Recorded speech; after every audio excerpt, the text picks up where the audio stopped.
每次收手機就話等陣先，傾完所謂協議，最終都係吵吵鬧鬧、發脾氣收場。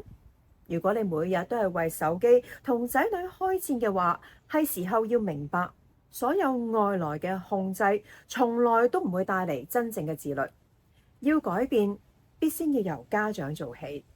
Instead of parent 話俾你聽，而家你要玩幾多個鐘，同埋你要 cut WiFi，係佢自己自願嘅心甘命抵嘅，講出玩手機好處唔好處，and then 佢去 make 一個佢哋覺得 optimal 嘅時間，而呢樣嘢係佢哋 so far 每一日佢哋都好 aware 去計數咯。promise 就話，如果我係做唔到呢個 promise 嘅時候咧，咁基本上咧我就會停一個禮拜就唔玩。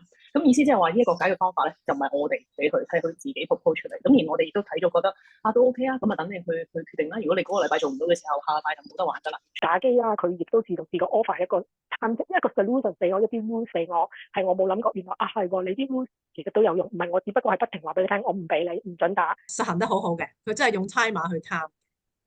咁我覺得係。因為其實之前都係講嗰樣嘢，即係都係話睇半個鐘啊，定係點樣？但係呢個係我 propose 嘅，咁佢反而佢自己 propose 就weekdays 就睇少啲，半個鐘。